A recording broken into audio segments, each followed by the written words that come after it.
evening and welcome to the Goffstown Select Board, April 27th, 2026 meeting. We open it with the Pledge of Allegiance. Pledge allegiance to the flag of the United States of America and to the republic for which it stands, one nation, under God, indivisible, with liberty and justice for all. Thank you. Okay, has everyone had a chance to look at the minutes for our April 13th, 2026 meeting? And if so, accept the motion. I make a motion, we accept the April 13, 2026 minutes with corrections if there are any. Seconded. Okay, motion to accept by Mark, seconded by Richard. All in favor? Aye. Any opposed? Okay, are there any announcements? No. Okay, anybody else? Okay, so I guess we'll skip to town administrator's report. Or do you want to open it up for public comment? I thought we had to wait to... For the public hearing. Public, but no. sorry, I'm sorry, yeah. So I'll open the meeting up for public comments. Anyone here this evening for public comment? Okay, hearing none, I will close public comment. And now we'll move to the town administrator's report. Okay, so just a reminder to the board, you do have a public hearing at 6:10, and then we'll take up the appointment immediately thereafter. But if you go to tab 6A, you have the consent agenda. You have employee status reports for DPW seasonal laborer. This is a new hire. DPW, the DPW director, this is a pay adjustment per the employment contract. Full-time laborer at DPW, or promotion to truck driver. You have a police officer, end of probationary period, and then another police officer, end of probation and educational differential. And then you have a separation of a per diem paramedic. You had multiple proclamations in your signature folder. You have cemetery rights to inter on Shirley Hill Cemetery, Section 2, Lot 512A. You had appointment papers for the Goffstown Police Department police officer, a deposit voucher for Grassmere Town Hall Restoration Fund, an assignment of State of New Hampshire title. I did put a note on it, but this is for the truck that had the fire. So this is the salvage title that our insurance company is picking up. And then you have a PSNH pole license petition application. This is for a pole on Jason Drive. Motion? Motion to approve the consensus agenda as presented this evening. Second. Okay, motion by Mark, seconded by Allison. Any further comment? Derek, on those proclamations, any of them need to be read tonight, or are we good? No, I don't think any of them do. And we'll distribute those to the appropriate departments. Okay. Anyone else? Oh, okay, all in favor? Aye. Opposed? Ayes have it. At your next page, you have recommendations from the assessor. You have 4 veterans tax credit that the assessor recommends approval. You have 2 tax credits for service-connected total disability. The assessor recommends approval. You have 1 all veterans tax credit that the assessor recommends approval. You have 1 all veterans tax credit and elderly exemption that the assessor recommends approval. You have 5 elderly exemptions that the assessor recommends approval. You have 4 solar exemptions that the assessor recommends approval. And then there are 2 elderly exemptions that the assessor recommends removal. I'll make a motion to approve the assessor's recommendation as presented. Second. Okay, motion by Josh, seconded by Allison. Any discussion? Comments? Okay, hearing none, all in favor? Aye. Opposed? Okay, ayes have it. At tab 6C, the Conservation Commission met last week and made a recommendation to the Select Board that the board reappoint members Jane Raymond and Susan Tucker as regular members for 3-year terms. Make a motion to reappoint Jane Raymond and Susan Tucker as regular members to the Goffstown Conservation Commission with terms expiring March 31st, 2029. Second. Okay, motion by Richard, second by Mark. Any discussion? I have just one question. Why does it say Library Board of Trustees? Oh, that's a typo, so I apologize about that. Just making sure I wasn't missing something. Missed Nope, that. then I'm all good. All good? Okay. Any further comment? All in favor? Aye. Aye. Opposed? Ayes have it. And then at tab 6D, you have a memo from the fire chief. He would like to submit a grant application to the New Hampshire Clean Diesel Grant Program and the Granite State Clean Fleets Program. This is for the scheduled replacement of the 2005 fire engine that was approved at your last meeting. If approved, it could be for up to $272,000 for the Clean Diesel Program or $250,000 from the Clean Fleet Program. Take a motion to approve the fire chief to apply for the New Hampshire Clean Diesel Grant Program and the Granite State Clean Fleets Program for the scheduled replacement of the 2005 E1 fire engine. Second? Okay, motion by Richard, second by Allison. Question. Okay, I don't know if there's anybody here to answer a question. Well, Derek, how much do we normally get on the municipal bids or close to for those? Just curious. I think the last one we traded back into the company. I would have to look, but it's. It was less than this, like. Oh, yes, significantly less, Okay. significantly less. The only time you're ever really gonna get something is if a collector, wants to pick it up, because once they get outside the 25-year life, they're no longer, very useful. So when we scrap this, does that go to a scrapyard? Do we get money for the metal that's being scrapped? Like, how does that work? That would be one potential one, or we could put it out to bid to see if anybody wants to pick it up, but again, it's so. But only for scrap, not for, because it says it has to be scrapped. That's if we are awarded this, then Right. yes, then that's how we would have to do that. Yeah, we would have to, show them proof of that, that's what we're doing. That it's actually been destroyed. Yep. Got it, check.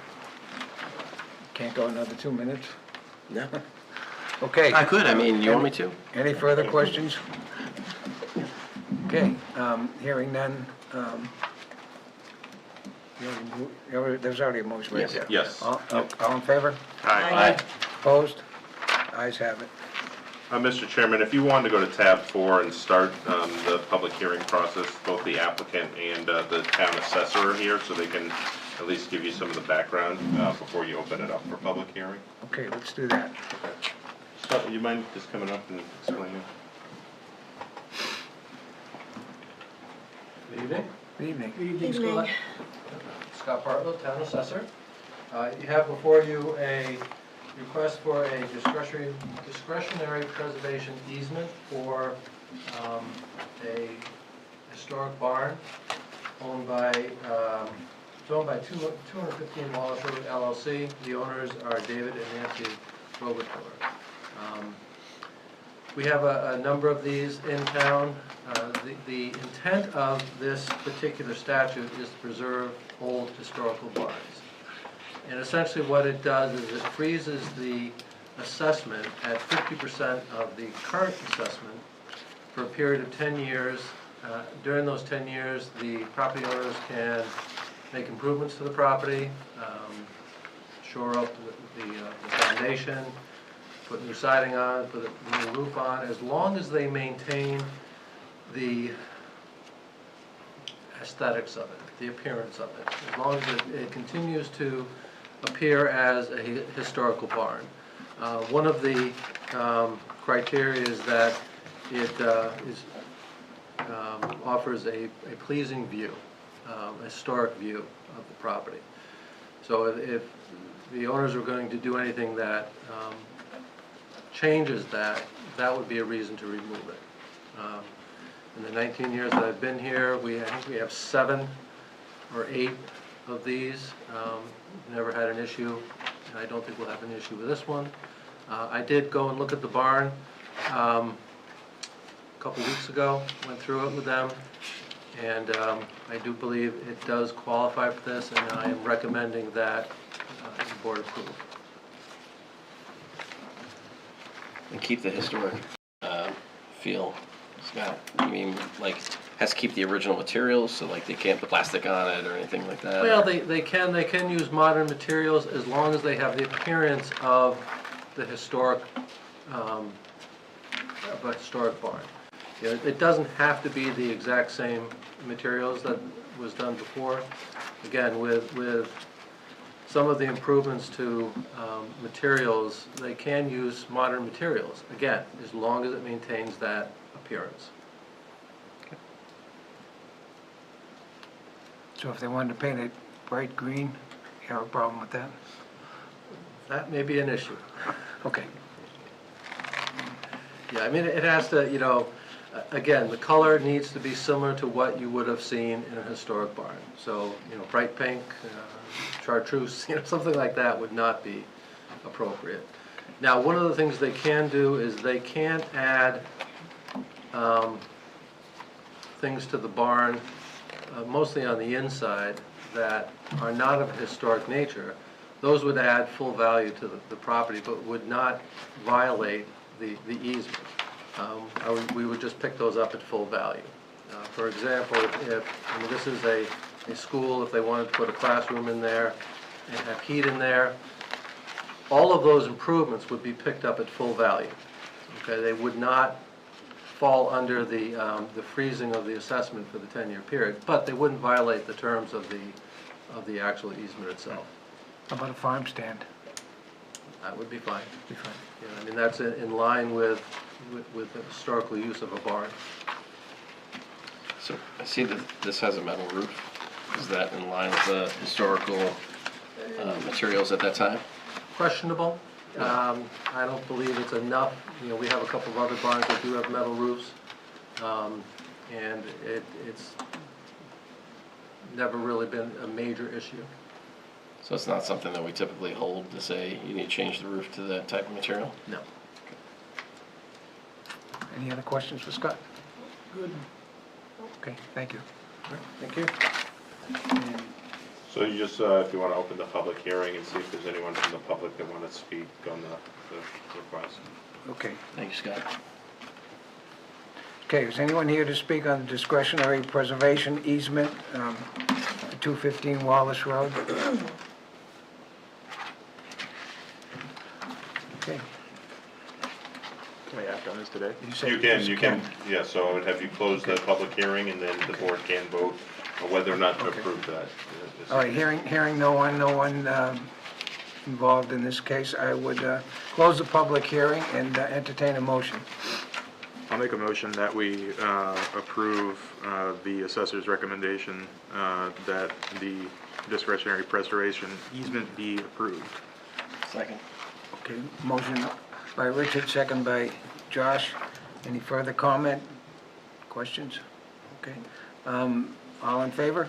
Aye. Opposed? Ayes have it.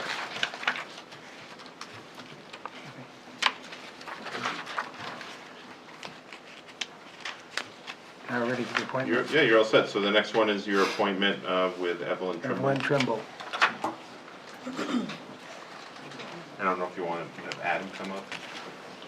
Yeah, Adam, you want to come up? You're gonna be involved at some point, so you might as well come up. Come on, Adam.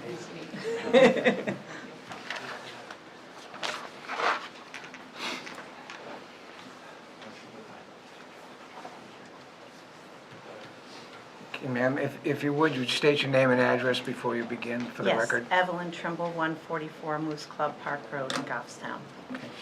Welcome. Good evening, and thank you for the opportunity to speak tonight. My name is Evelyn Trimble, and I'm a resident of Moose Club Park Road. I'm here representing the residents and property owners along Moose Club Park Road, particularly those affected by the unpaved Class 6 portions of the road. We appreciate the time and the attention of the Select Board, the Department of Public Works, and all of the town officials here this evening. We recognize the complexity of roadway decisions, but we are here because the current conditions have created real and ongoing safety concerns that can no longer be overlooked. Our goal tonight is to clearly and respectfully present the challenges of that our community is facing, especially when it comes to safety, accessibility, and reliability of the road. Ice, mud, and deterioration don't just create inconvenience, they create risk. Residents, visitors, and essential service providers, including emergency vehicles, are all impacted. For a significant portion of the year, especially during the winter and spring months, the road becomes difficult and at times unsafe to travel. This is not just about road conditions, it's about safe access to our homes, reliable emergency response, and the expectation of consistent public services for residents on unpaved portions of this road. The public portion of Moose Club Park Road is classified as a Class 6, public but unmaintained. Beyond this section, which begins after my home, it becomes a private road. And I think you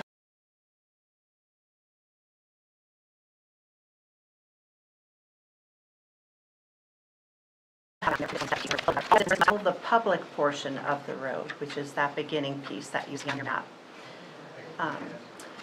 Now, the residents do maintain the road, and we do a good job filling potholes in the spring and during the summer and fall months, and it's mostly okay then, because dirt and gravel wash away and form large potholes, uneven terrain, and icy conditions. It's not easy to maintain the road in the winter months. We do a good job, like we hire somebody that comes and plows the road in the winter, so it is plowed.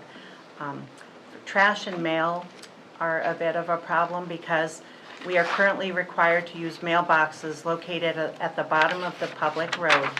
These were relocated without permission from the town or post office a few years ago.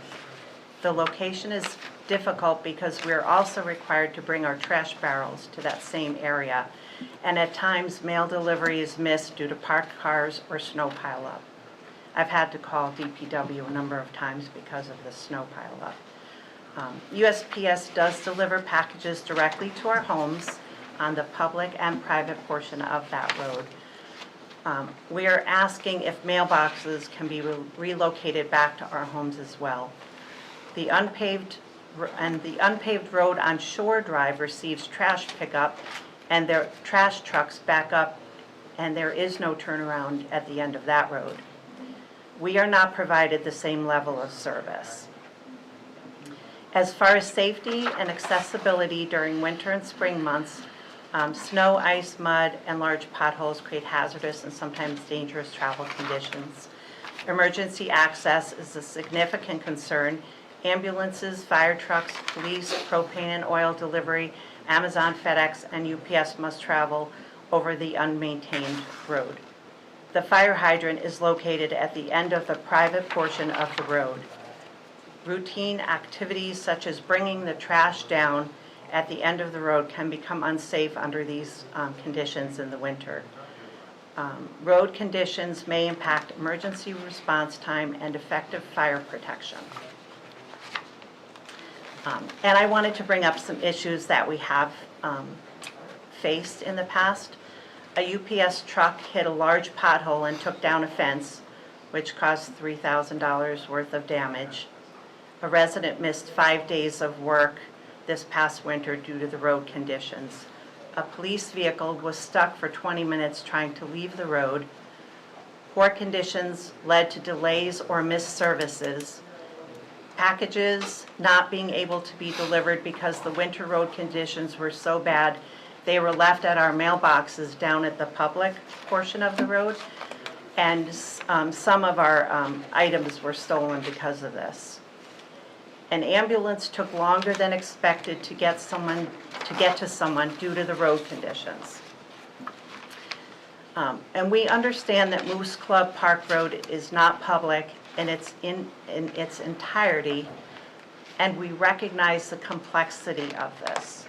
But the public portion of this road is used every single day by residents, by emergency services, and service providers.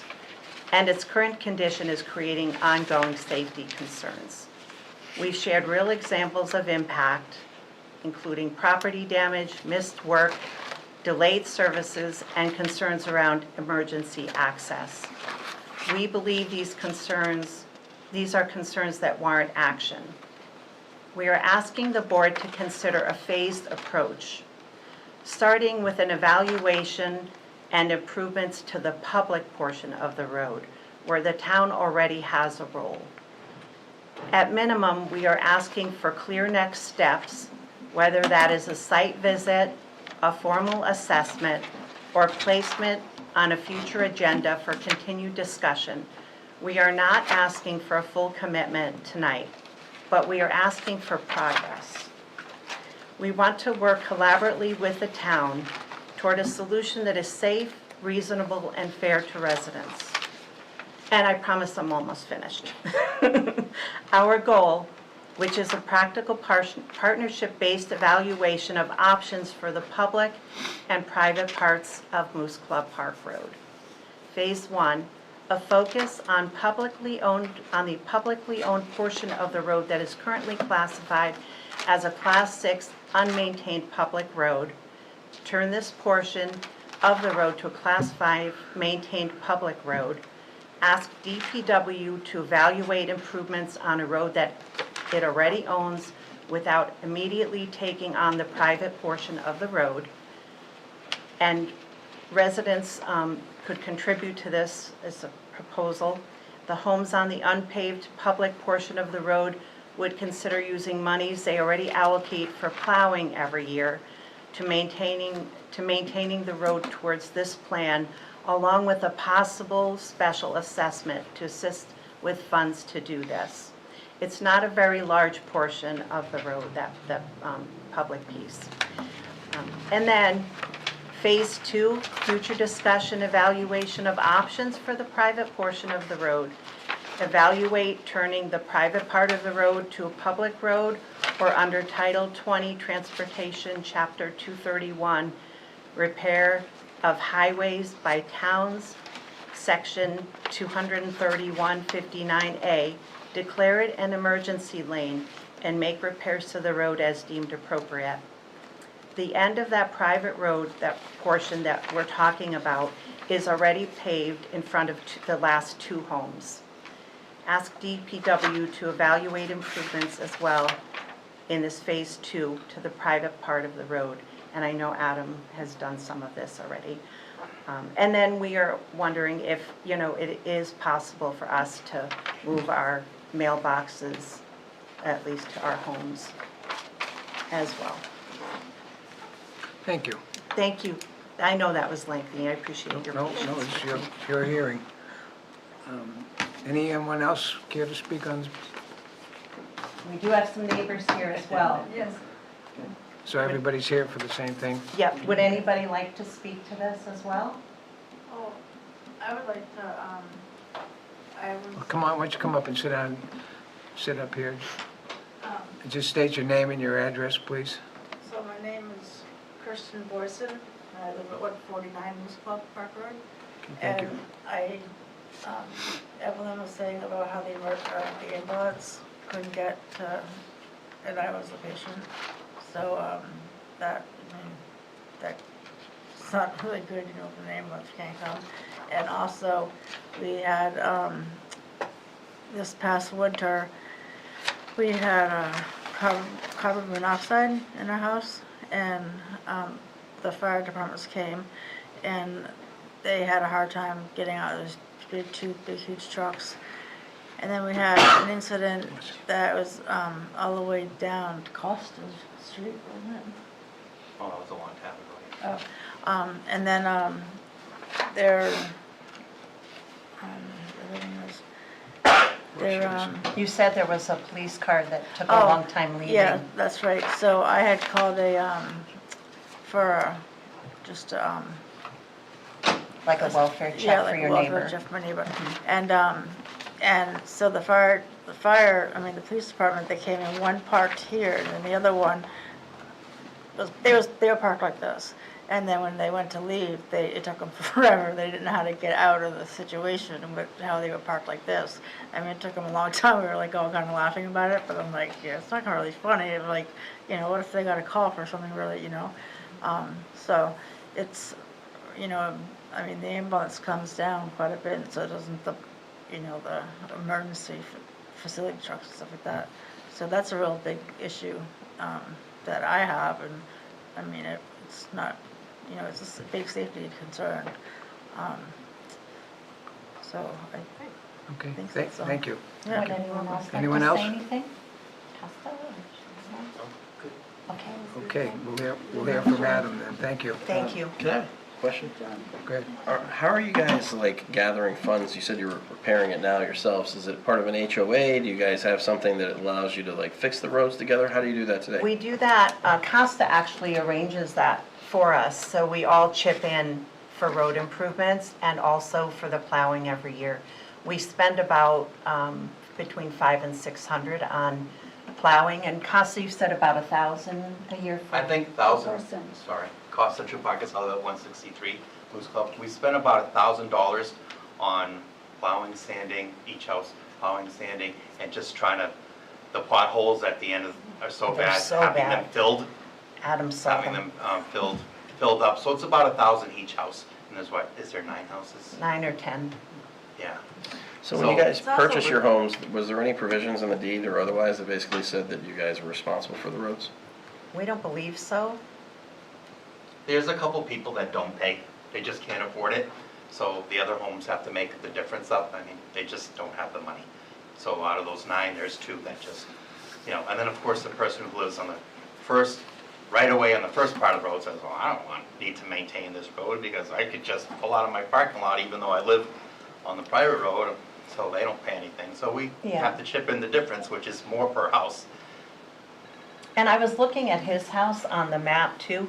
He's kind of like in between the public and private portion, or the maintained and unmaintained part. So I kind of see his perspective, but I think he's still, you know, needs that road plowed, you know?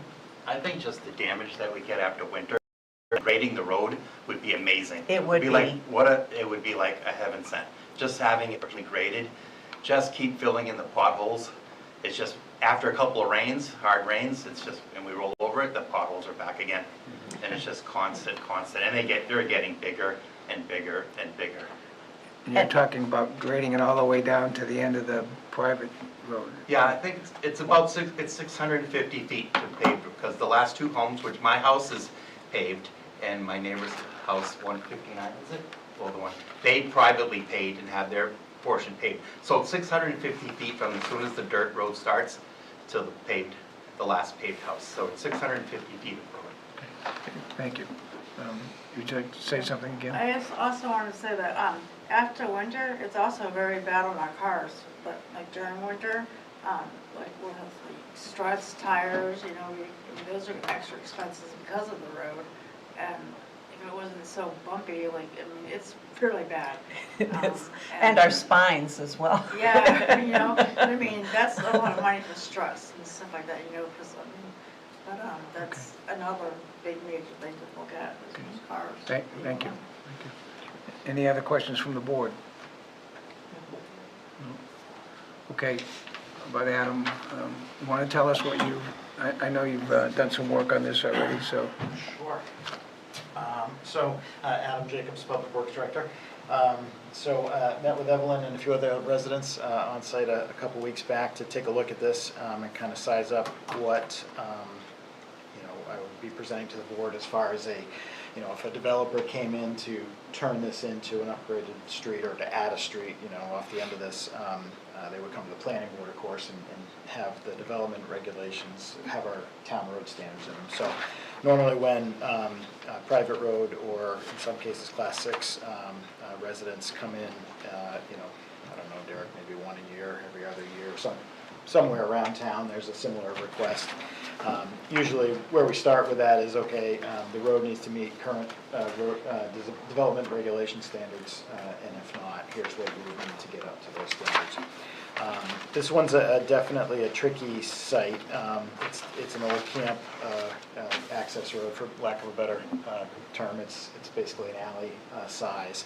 And as you saw, I think in the write-up, there's a couple spots that are pinched down by a few things, either fences and structures, or maybe a retaining wall and a utility pole, that sort of thing. The Class 6 unmaintained public portion is pretty short. It kind of goes up a gentle rise, but there's a pretty sharp corner. There's a pinch point, a sharp corner, and then another pinch at the transition point. But beyond that is when it gets a little dicey from a construction perspective for anybody, basically due to the fact that it's right on the embankment of the river.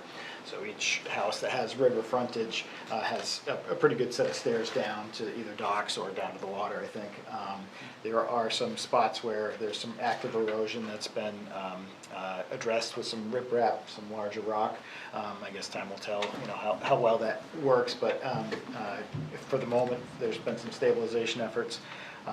But long story short, to get to all the normal road standards for a maintainable public way, there's some pretty significant investment, as you probably saw in my second part of that memo. For the whole stretch, this is very rough because the retaining wall is an engineered item. Being on the river's edge, it's not just a normal retaining wall, so we kind of use some per square foot estimates based on what we had done for a very tiny retaining wall on East Union Street a couple years ago, but it was not at the river's edge and et cetera, not taking a pretty tall embankment over it. That would be a pretty hefty item to be able to add width to that road.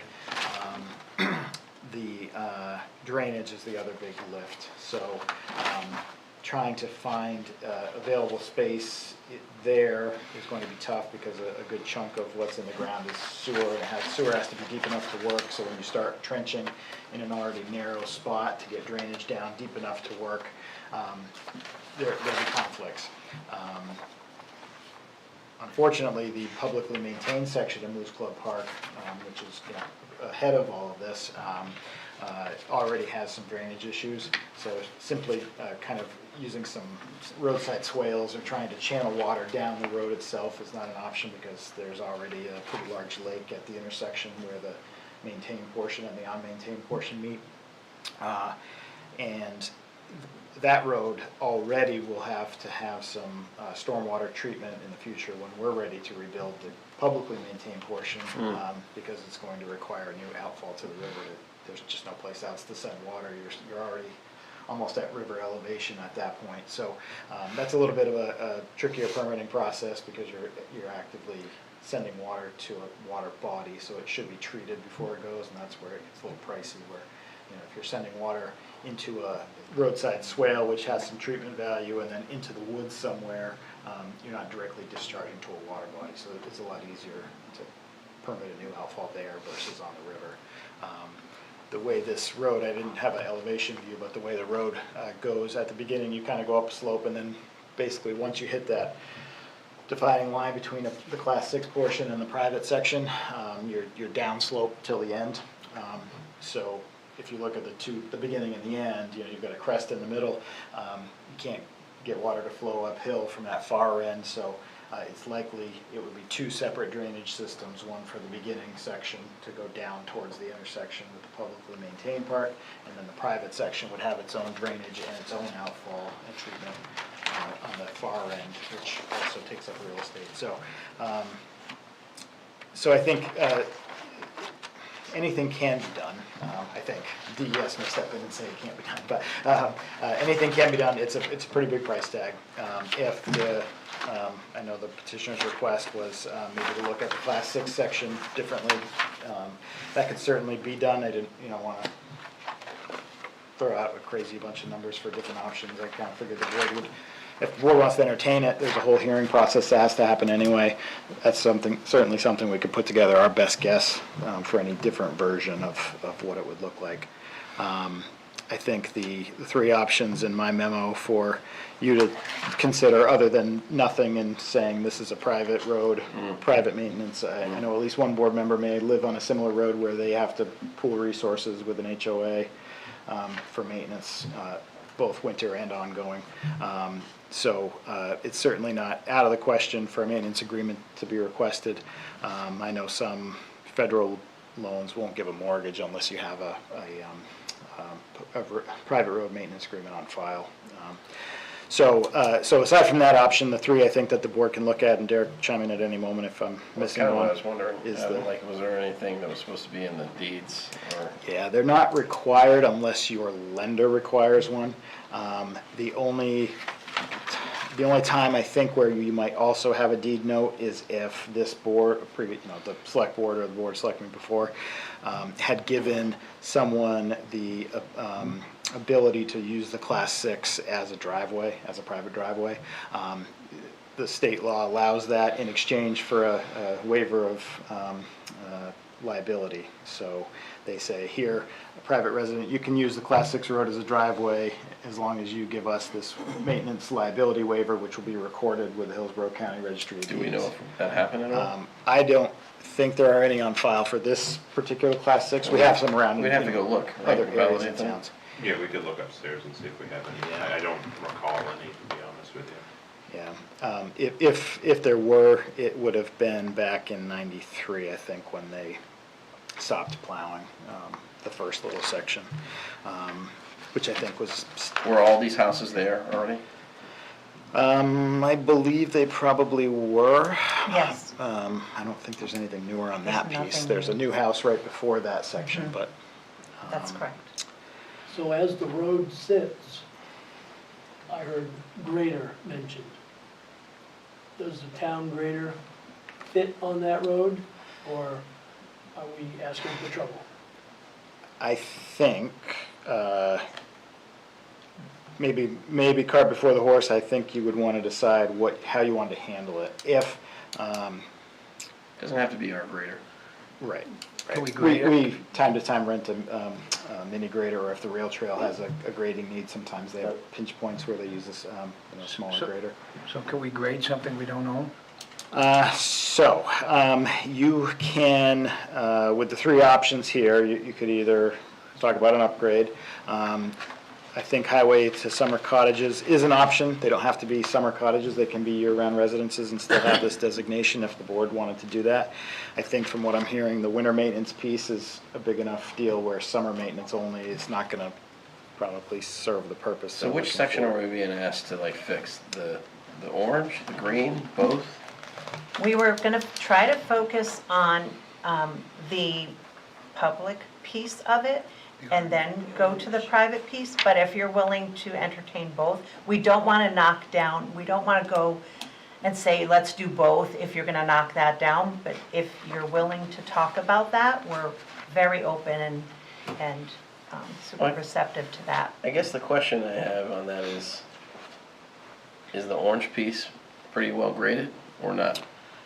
Sorry, I just remember Or my is it color dirt? coding, so orange, so that's That's the my- current Class 6, that's gravel. That probably, because of the slope there is most severe, and there's no defined shoulders that have drainage, but it pretty much, water runs down the middle of the road, if I'm not speaking out of turn. There's a lot Yeah, of well, potholes and stuff that. It runs down the left, like the left side, and I think it might even go into the river. Yes, in front of 149, it goes right down, There's some we have to erosion. make it like a trench. And there are some pictures there that you have in your packet too, I think that Adam supplied, and I did as well. And it'll show you like the huge ones, well, Kristen has one in front of, and Mary Ann have one in front of their house. But there are huge ones on the public portion as it slopes up, like as you're coming up the road, there are some big ones. And when you're driving down it, it's literally like this in your car. It's ridiculous. They're really huge. I get that, but I don't know if you saw the numbers that Adam had in here. They're quite large if we were to go after and like really fix that. And I don't think that's an option for us considering we're in a default budget right now. So, It's basically as much as the whole road, we have for the whole road for the town. How about just the public piece? Well, we don't. Could we Okay, look at let's go having ahead, Adam Allison. come out? Adam, with the, if we were to shake that class 6 and make it a class 5, because it wouldn't just be about fixing the grading and whatnot, that it would also require snow removal and trash pickup down there, is that correct? So, if that first option, if that RSA 231.8 layout of Class 6 to Class 5 would incur year-round maintenance liability. So plowing, if it's still gravel, grading, if potholes develop in the asphalt or pockets in the in the gravel, if a tree falls down, not that, I don't think there really are any massive trees there, but if one from the rail trail came down above and down across, that would be town responsibility. If there's some icing and somebody slides off and has an accident, the response that we would give anywhere else is what we provide there. Let's see. Logistically, Oh, how would you curbside, be- I'm sorry, so. Oh, but also the snow. How would you logistically be plowing that area? Because it appears to me that the Class 6 section ends, and that private road goes right through the middle of people's properties, not that there's a property on one side and the other, like in almost every other scenario of lots and a road. That private section is smacked up, and what does that even do for their lot sizes at that point if you're putting a road through the middle of their lot that now we own, or the town owns, not we, the town? So I'm sorry, I just threw a bunch of different things in there. I can definitely answer that. Before I do, before I forget, curbside. So Right. our solid waste ordinance does allow Department of Public Works to, where we can't practically get a truck in, to say, I'm sorry, we need you to bring barrels out to the road. There's a few spots around town where we do that. There's a few spots, frankly, around town where we still hold our breath and do it when we probably shouldn't. Like Shore Drive. Because Section that- of shore isn't as much a safety issue. The ones that I'm thinking of are kind of in the village here where we've got a very tight squeeze and we're backing into a Temple Court, is the one I'm talking about actually here downtown. But so curbside, if it was not feasible mainly for that section because of the sharp turn, we would probably still be asking, even in the Class 5 status, for the barrels to be at the end. And that's fine.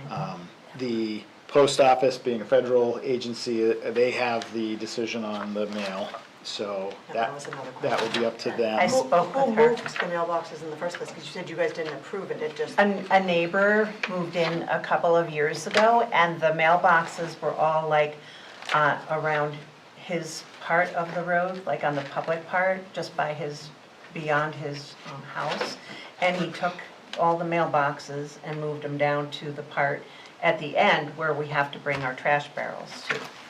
So now it's a problem. It's a problem. Let's see, okay, so back to your question on The snow. the snow. Without some pretty significant structural changes, i.e. removing at least one fence, if not maybe both sides, or relocating, I should say, not full removal, but to gain some room for both just the width of the plow alone. A pickup truck with a front plow isn't too bad. We tried to have our 550 one-ton truck with a wing do some of the parks, so we like to have them wide enough for that. And the wing plow adds a significant amount of width, even if it's up, and tucked up. So there'd be some width concerns. There may be, I won't speak for Evelyn, but I think she owns both sides of that first corner area. So there would have to be some discussions with her about the available space for, a right-of-way. Yep. That's layout. 21-115 and 21-117. I believe so, that sounds right. Yes. You're right, Across just my home. 144. So there would be some, let's say the board, well, I'll jump ahead. If the board wants to go with that option for a public hearing, there's, the notice requirements and all that. What I would bring to that public hearing would be a recommended right-of-way layout. And there'd be some horse trading that would have to happen with real estate, just to make the plowing work, and then the room for snowbanks. You wouldn't want, for them, I presume now, in heavy storm, heavy winters, there's probably times when they have to have snow removal like we do on the tight areas downtown. So that would be, if it's a publicly maintained road, no matter how much right-of-way we add, to Josh's point, where the public and private meet, we have to have some sort of a turnaround. It's not that corner is pretty gnarly to back up in the winter during a blizzard or whatever, for a plow especially, and then to start to hit the slope of the road going backwards is not a great idea. So there'd have to be some discussion of a turnaround or some such snow storage area. And then when the banks get really hard, it would be a snow removal area for sure because it is so tight. So unfortunately, it's not just like adding a couple 100 feet of another road, which might have a more average maintenance burden. This one would be a pretty big maintenance And what burden. they do now is they push the snow into the lake. All the snow comes to I'm the last house, so all the snow, the road comes to my house. Oh my Oh, gosh. The entire, Some of it. all the snow ends up in my yard because I'm the last house. So he comes down to plow and plows it all and it's in my driveway. And it just melted, the last of it. Oh, man, congrats. Do we know But I how old these also- are, generally? How old are the houses? How old is this neighborhood? I believe they started shortly after the 1944 Riverview Park. Derek, does that sound right? That sounds right. Yeah, I think for Lynchville and Moose sounds Club. right, because my There house was one built big in subdivision. 1959. And were they thinking of these as just being summer houses I think so. initially? They seem like Think it, so. but hard to say. And now everyone lives there year-round, we're year-round residents. And I also worry about, like, what happens when the side of the road on the right, I'm fine because I have a wall, but beyond me, where the private section is, the waves from the boats and everything just hit the side. And I'm sure it's starting to erode a bit. What happens when it erodes even further than what? Yes, Adam. I was just going to say, I don't want to short circuit to near the end of tonight's discussion, but if it seems to me the biggest thing for the board going forward is, if you read ahead a little bit on New Hampshire Municipal Association's recommendations for this kind of thing, you're going to have some balancing tests if you want to talk about spending public money in any of these three options or any other that you can come up with. It seems that the balancing test is going to be best met by emergency services response, because as bad as it is, there are a lot of private roads in town which have to be involved in maintenance and ongoing maintenance of their roads. So if there is an emergency vehicle response issue, that's probably the best one to hang something on. So if you're inclined at all, I think the emergency lane discussion may be one to have.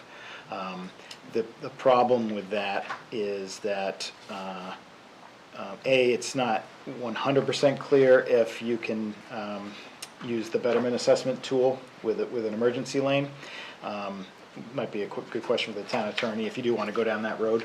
You can definitely use it by law with the layout and a normal brand new road, but it's kind of a weird designation, this emergency lane, because it remains private. You're just spending public funds to help Right. emergency response. So who owns the private road? Is it each one of the lots right now? So basically where it crosses over, Derek, where we're seeing that? Yes, and I think they would probably argue through use that they have a right to pass and repass. Right. Private roads are very And odd. I think honestly, like, it's concerning if I'm hearing that there may be washout and erosion here, that we would even consider putting any sort of like public road all the way through there, because what happens if it washes out? Now we're gonna have to deal with that later. Retaining walls aren't cheap to build, but they're definitely not cheap when you own them forever and ever. Pam, did you want to say something? Yeah, so I just want to mention, you had asked about it being a camp at one time, a long time ago, and at that time, there probably wasn't a problem with the erosion, because the road was probably wider at that time, because the governor, there wasn't a lake. And now with the lake and stuff, we have a lot more water, like with the boats, just coming in and ruining the erosion. So it makes it for the road to be smaller, in time, it's just shrinking and shrinking and shrinking. But that's when it come like that was when it was a camp, you know, and people weren't living there all year round. But now things are different, that people didn't expect, you know, when they had first built it and stuff like that. Now, you know, there's more people there and it's all year round, you know. And since then is when we've had problems, and it's just, I think you have to consider that too. Thank you. So no matter which approach we use, the price is still going to be the same. Well, maybe not. If you go with my recommendation, which is unfortunately declined to spend public funds here, but for the Class 6 portion, you could do what we talked about earlier with the trade of, yes, you can maintain this as your driveway, make improvements as you see fit. All we need is a waiver of maintenance liability. They could pave that if they wanted to. The town would have the waiver of liability, which could be recorded. That way, if somebody gets hurt because the pavement is there, but now that it's paved, it gets a little slipperier in an icy condition. If they don't salt, somebody might slide off. They couldn't come back on the town and sue. You said, well, that's an unmaintained private or Class 6 road, and we have this waiver of Who would liability. be paving it? If, in that case, if it was remained Class 6 and private, and the residents all shared the cost of paving. You're saying if they wanted to pave it? Correct. So you get a lot, You would just want to make sure you have that recorded easement for, or maintenance liability. didn't sound like they wanted to spend money though, that's what I'm hearing. Correct. So the next, if we're talking kind of layers here, the next simplest way would be an emergency lane designation. In that case, it's a shorter public hearing window. It's only 10-day notice for a public hearing. I would say in that case, Derek and I would have a little bit of homework to bring back for the hearing. One would be the legal opinion about using a betterment assessment, so they could pay for the paving or upgrades needed, but it would be paid over time. That allows for up to 10 years if this is an eligible designation for a betterment. How would that work?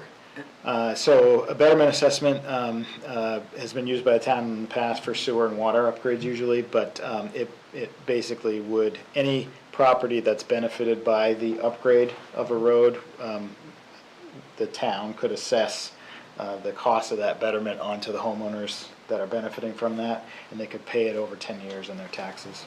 Yeah, it's very Yeah, that's how the similar. sewer was done, sorry. Yep.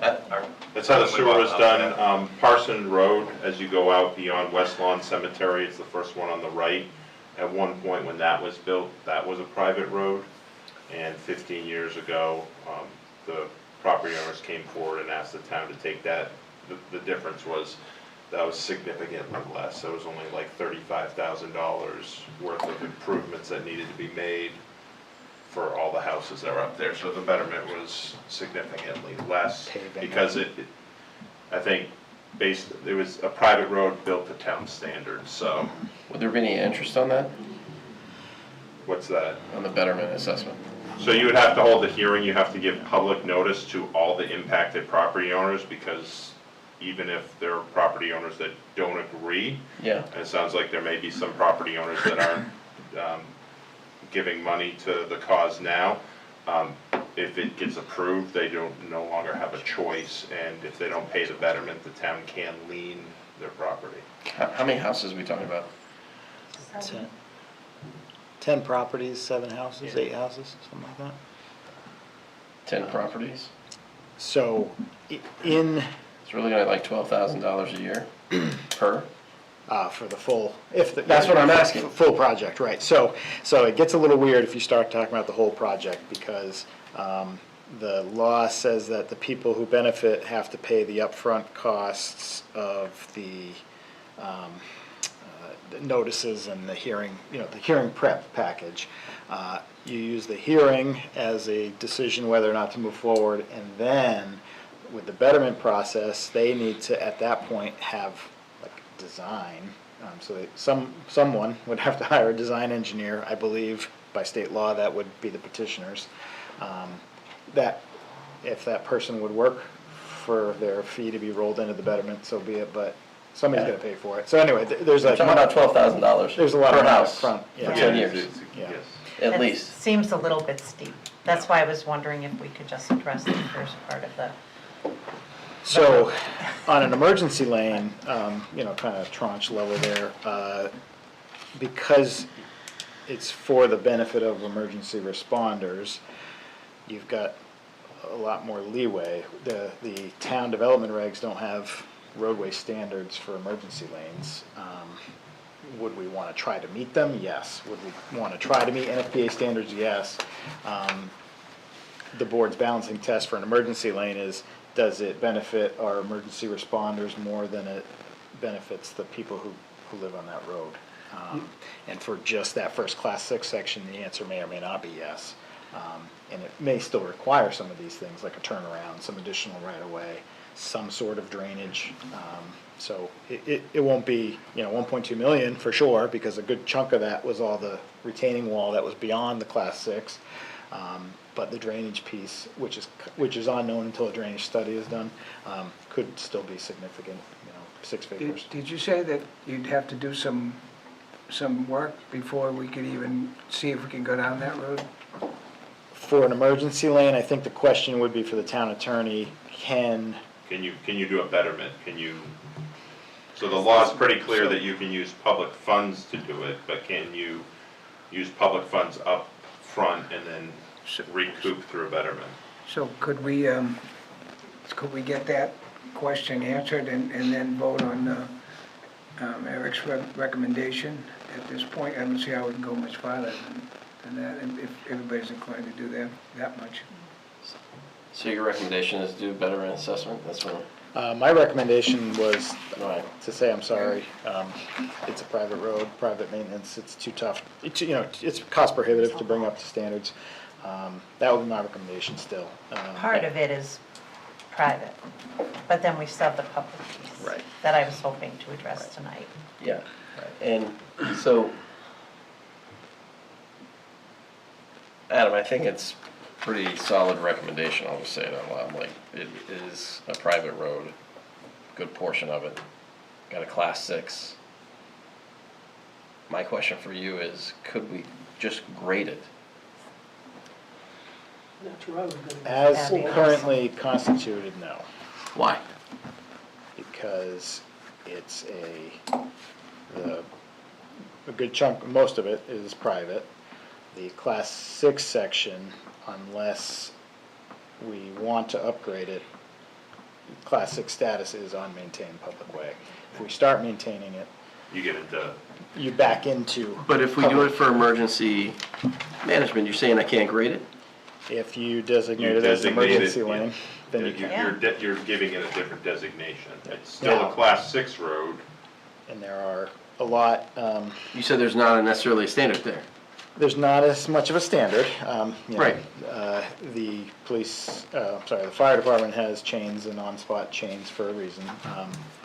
The effect of an emergency lane designation will be that we probably will get a handful more of these, because there are a lot of either class 6 or private ways in town that habitually ask for us to take over maintenance. But the question is, we could just grade one of those emergency roads if there was, If the you- designation was granted. If you, correct. Yep. Now, one big thing though, I think Derek alluded to it earlier, but I believe for an emergency lane, not just the betterment assessment being mandatory, I think for an emergency lane designation, every owner has to agree. And get the liability waiver as part of that. For the emergency lane designation, you don't need a liability waiver, because it's still, it's just an emergency lane, there's no public status to it, so the liability doesn't come back to us.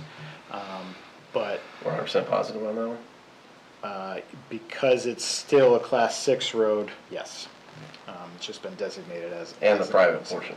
And the private portion is still private, so we don't, but we can't, unless you designate all the way to the end, we can't maintain the private section either.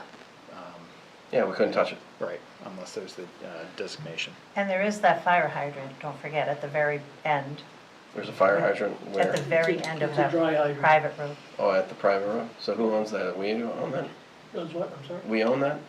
We- Fire hydrant, the dry hydrant, we own, the fire department owns that. Fire department must, I thought actually it wasn't dry, but I don't know.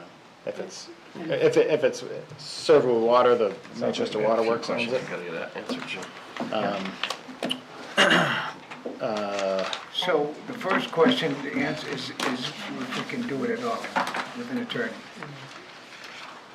Correct, because I don't think you'd want to designate as emergency lane and then have the town pay for it as well. So does everybody want to go that far tonight? Yeah. Commit to that far? Yeah. And then act on Adam's recommendation? Yes. No? I don't know, like it's, like we're not gonna be touching the private road, that's No. already a given. I just don't understand, like, because it's class 6, Adam, like, it's unmaintained. We still own the road though, as part of the class 6. So, because it's not, We still own the road. we own a right, the public, the bigger we, the public owns a right to pass and repass over that section. So, We don't hold title to the, in this case, we yeah, don't. we don't own the title to it. To the road. Could anyone grade it if they did something themselves? I'm just asking. We would not encourage that. Correct. So without Not a, saying we're encouraging, I'm just asking. without a quid pro quo of the maintenance liability waiver, it would not be advisable for the select board to look kindly upon someone maintaining a public way themselves. If we got that, then they could potentially do that? Can and some do. In some, around town. in some Yeah. areas, because we have granted building permits. When you grant a building permit on a class 6 road, we require that when they come to, we've done that for the last probably 30 years, but anything prior to that. Why don't we go that route? It would be a lot cheaper for them to do that if they gave us that limited liability, and we wouldn't have to deal with all this. It would be cheaper, It would be cheaper for them and not impact the taxpayers at the same time. and that was my recommendation, is to, obviously we all feel for the situation, but I think that's the, I'm just trying to find a Clean this up. resolution without impacting a budget that's already in default and give you guys the ability to go out and fix something. I think that would be the most appropriate path in my mind. what I can do is offline, if that is the way the board wants to go, I can give the residents the information I have about those that do maintain some gravel class 6 roads around town and who they use for grading and that sort of thing. It'd be way cheaper.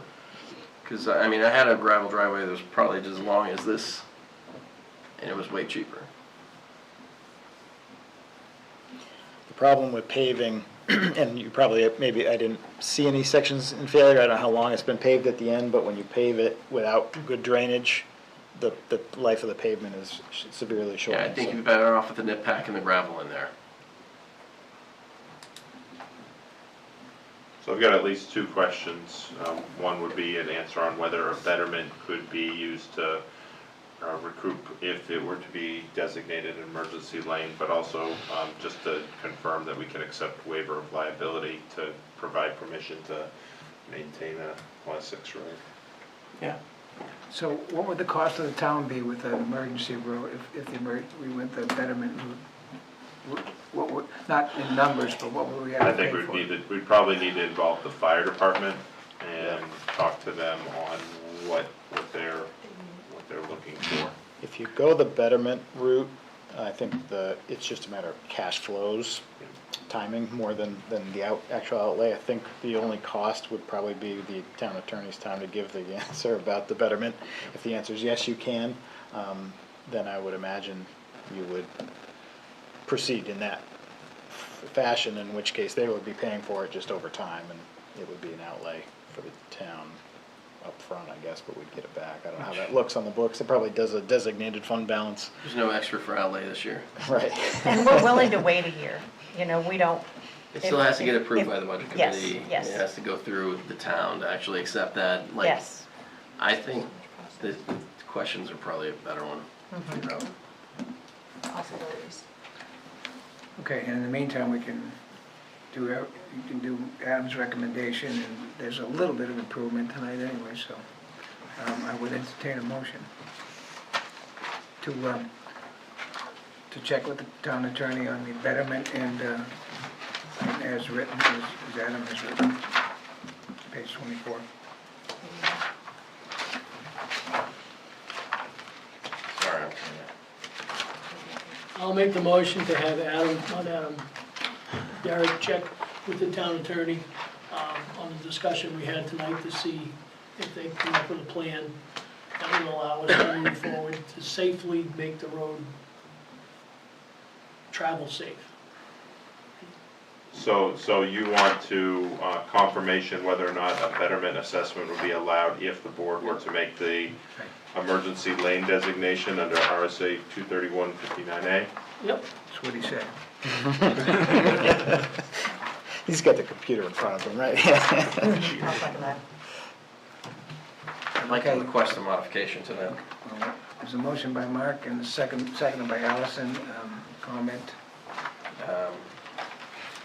I think that we need to add in that piece about asking the lawyer about getting the liability waiver, Yeah. so that way they can maintain it as well. I'll add that important piece. So also confirm that the town does have the ability to grant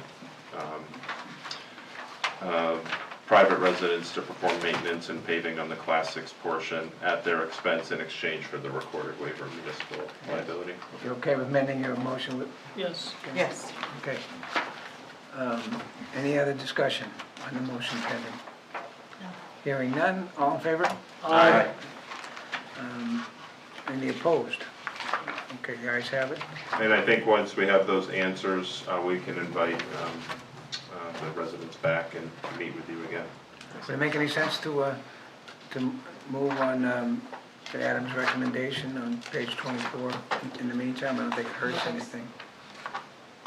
I would only maybe hold off on the actual denial because NHMA does provide that once you do deny a petition to lay out a road, it opens up the appeal process through the court system. I think what you've done is you've said we need more information before we make a final decision on this petition. Yeah, Okay? because we maybe get a better path forward. Yeah, I get you. Yeah, okay. Thank you so much, really appreciate your help. Thank you. and Thank you. understanding. Thanks for coming in. Thank you so much. Have a great night. You too. Thank you. Sorry for killing half a tree with all of this paper. Every time, I love it when you do that. Be mindful of those printing expenses. Right. All right, thanks again. Thanks, Adam. Thanks, Adam. Hi, Kafka, how you doing? Good. I miss your steak and cheeses, by the way. Oh, sorry, man, I'm sorry. All right, we're going to go to number 7, select board discussion.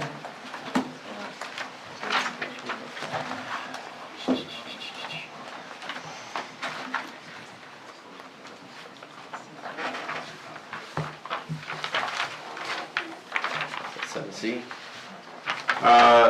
So you don't have the first item in your packet, it was under old business, your goals. So I did provide printed ones, and then Selectman Manzo did provide me email over the weekend, so I added that in. So there's a slight revision on page 1. All right.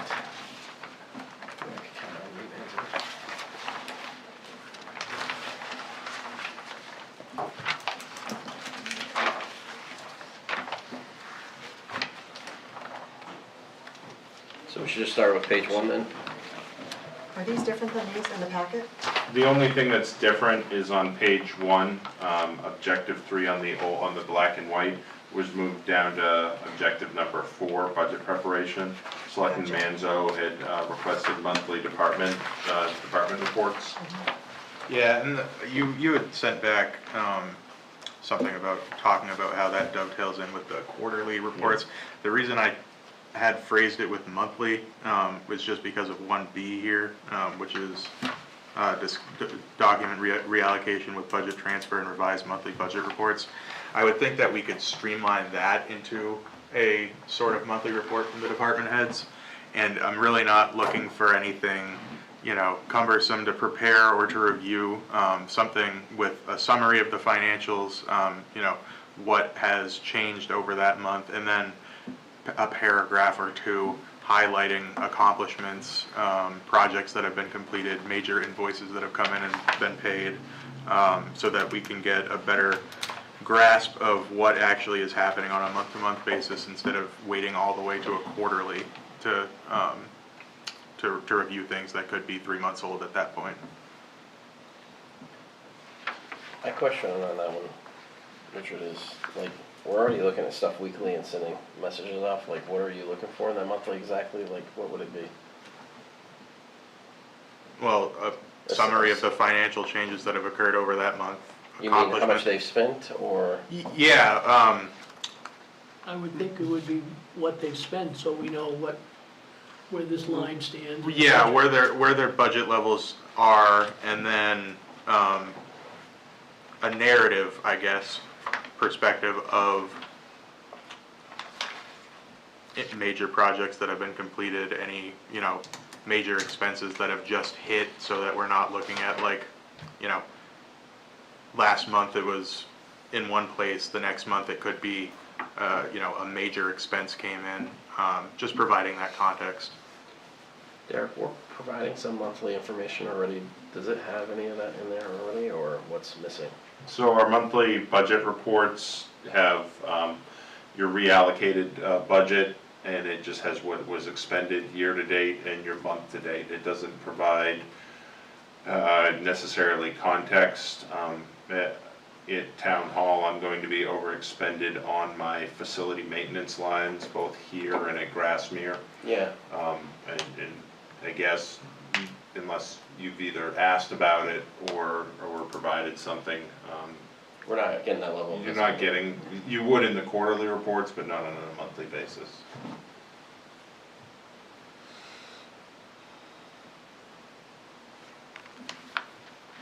So you just want to be ahead of that? That's what you're looking for, Richard? Yeah, in many ways, it is a common thing for a board to expect the executives or directors of an organization to submit reports of their activities, and I kind of view this much in the same way. Our department heads are the executives of their department, and they should be, willing to provide that level of detail. Yeah. Most boards that I sat on all do quarterly. Like typically the executives themselves are looking at the monthly, so I don't know if that's something you want them to report on, like in that summary, because like if we're in the day-to-day doing monthly and stuff like that, I'm just gonna say it out loud, like why do we have them to do that? Because they should be sitting over this, I think, from a monthly standpoint. Wait, I'm sorry. I'm saying that like typically as a board member, on the boards that I've sat on, I look at quarterly information with the executives or the department heads. Yeah. The department heads should be looking at monthly and basically trending that on a month-to-month basis. So I guess the question I would have is, and Derek, since you're the only one here, Adam ran off, so I don't get to ask him. Are you looking at stuff like that already? So I'm more looking at, I know right now, like I said, I can think of 2 lines that I know I'm gonna be over, because we do not have enough. One, we upgraded the fire alarm at Grassmere Town Yeah. Hall because we're removing that fire circuit.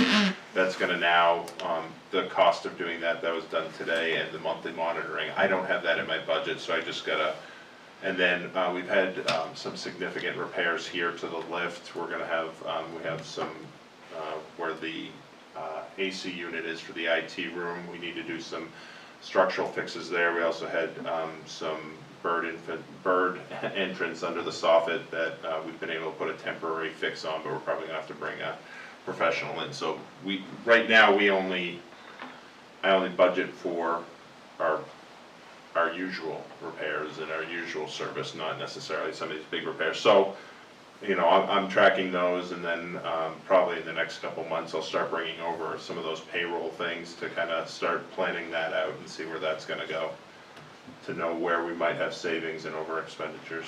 Yeah, so Richard, I think I hear where you're going from. So like even like where I'm at now, like CFO and I sit down monthly as an executive and we go over Yeah. the department head together.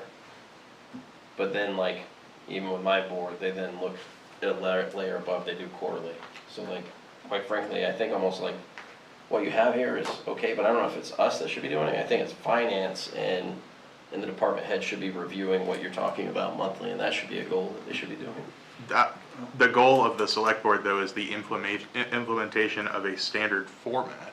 Yeah, I'm totally down with that. Right. And I think that the. I never expected that we would be preparing Okay, this that's what I report. just wanna make It's sure. for the department heads to prepare for us and us to review at our meetings, perhaps, the second or the last meeting of the month or the first meeting of the following month.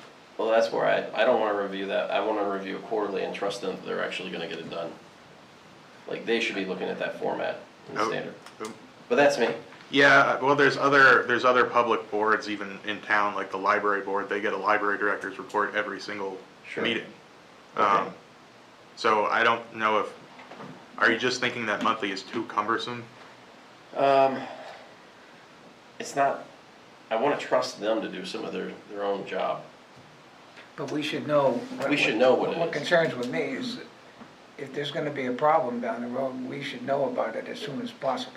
Totally. However we can accomplish that. Couldn't we do almost a little combination of both? Like, maybe we don't get all the numbers to review every single month, that's something we do more on a month to month. I worry about sometimes that you're focusing so much on on just what's happened, but sometimes you're not looking at the bigger picture, like Derek just is so good at his that he knew exactly what to tell us, that I got 2 lines, or I already know that they're over budget.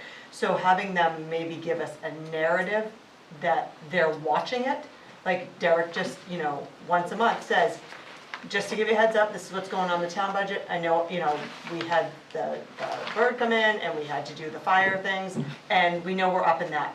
But I also agree with Josh that they're supposed to be watching these on a minuscule level, and we probably shouldn't have to.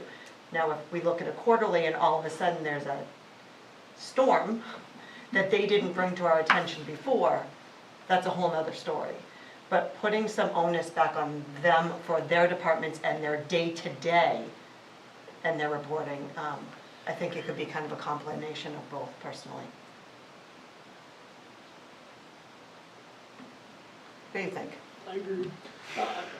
There's nothing to save. I mean, you're just backing yourself up with the information to make sure what there is correct. Knowing our department heads, I think they're gonna be pretty on top of it anyway. Everybody's in a default budget. I think they're going to be Right. insanely watching every single line item. So giving us a little heads up when something has gone awry. If I didn't think that the department heads were already on top of it, I wouldn't ask for this type of thing, because the goal then would actually be to get the department heads on top of these things. Yeah, yep. But, I think that, I don't know if a monthly report necessarily rises to the level of micromanagement. I just think it's more information passing from the department heads to us. And it's as simple as that. Derek, is that something that they do every month? Like, I'm assuming you guys actually would create the report? Would that be correct to say? Like you and Danielle would? Well, right now we have monthly budget reports that are posted on our website, but those are just numbers. Right. If you're gonna go a next step and kind of, whether it's, we're watching these lines, I mean, if it's only finance, I think what Selectman Manzo had also suggested, any significant projects or any significant items as well, that'd be a little bit beyond that. It also helps the public get a better sense of the ROI, especially because we've had so many budget problems so frequently. I just think that compiling all of it in writing, where, it can't be, oh, I forgot to mention something 10 minutes after I walked out of the meeting, or something like that. It just gives us a more straightforward view of what's going on. Does finance sit down with each of the departments monthly? No.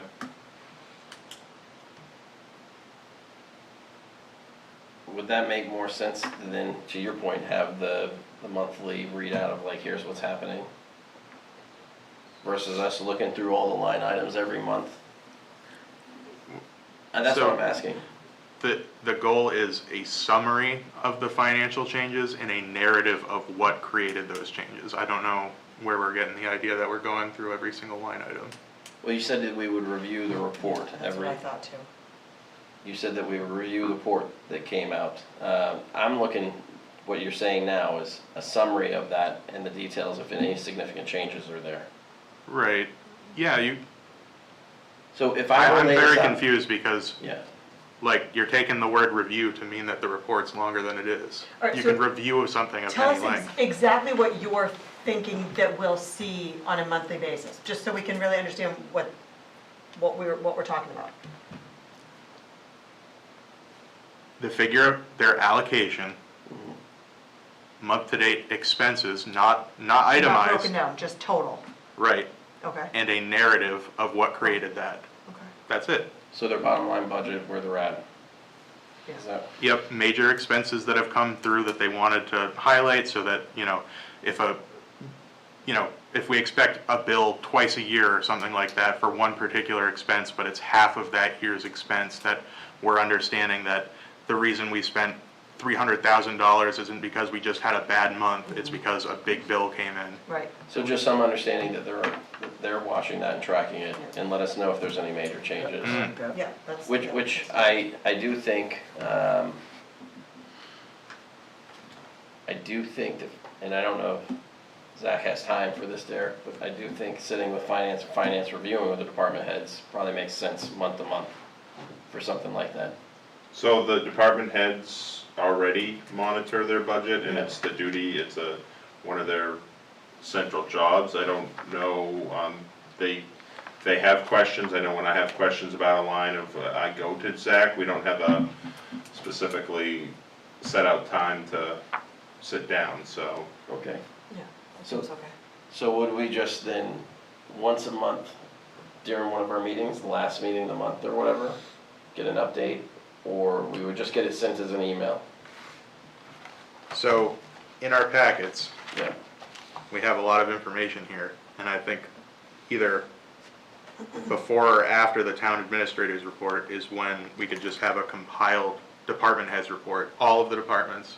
Like I said, doesn't have to be very long. I would imagine that between 6 departments, we could end up with less than 2 pages of, the bottom line budget, the expenses of that month, just summarize, and paragraph or 2 summarizing what led to those changes. okay. That makes more sense. Yeah. Do we need a motion on any of this, or we just, So I think if you get to the point where you are adopting goals and they have tasks that need to be handed out, that's kind of your third column, the measurements, the milestones, that would be where we would assign those tasks.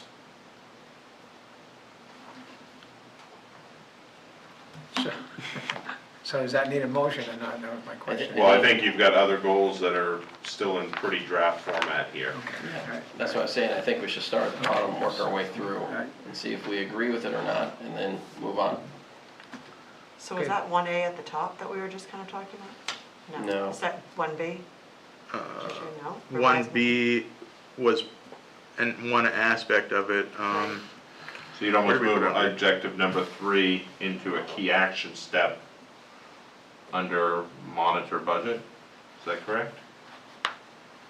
Yeah, for me, I mean, there's an aspect of fiscal management and budgeting here, but this was really more Another. intended. It was intended actually for the communication page. Okay. And it's fine that it's here, but that's why, I guess that's where some of my confusion came from, because I'm not looking for like a deep dive into monthly expenses. What I'm looking for is a summary of the work that the department is doing, what the taxpayers are getting for their investment. That's a little bit different, so you're also looking for details of what transpired this month? Yeah, it's a report for us and it's a report for the public, goes hand in hand. The financial picture is there to provide context for the narrative, and the narrative is also there to provide context for the financial picture. And we're summarizing it so that we're not going into a great level of detail, we're not asking the department heads to come in here and, try to,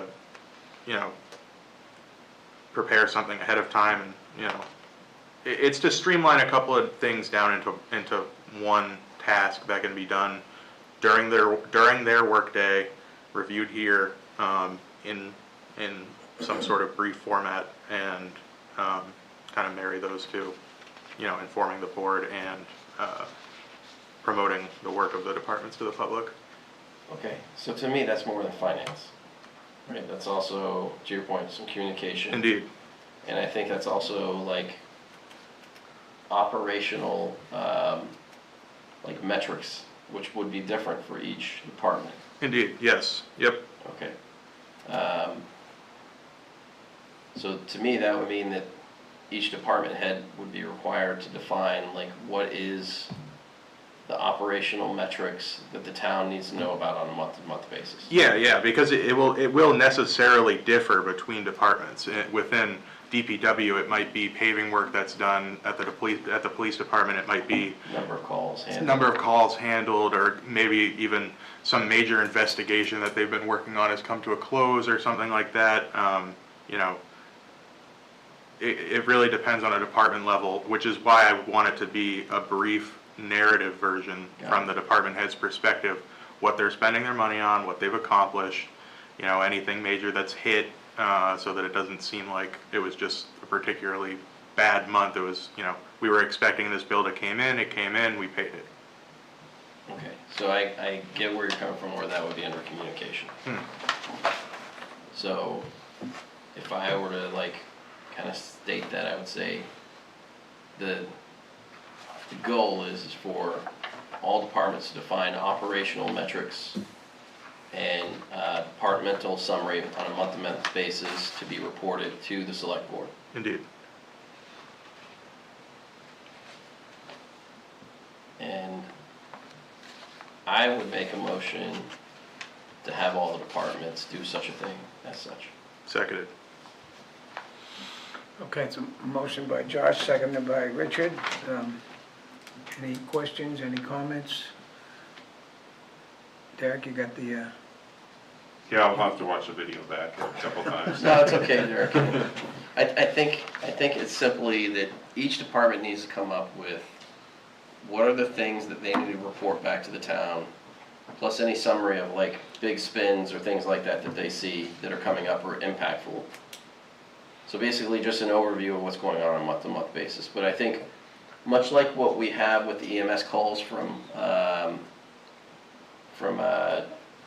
Chief Selleck, like that they have on EMS, like that would be an operational like metric and statistic. I would think that people would want to like continuously know what's going on from a month-to-month basis, right?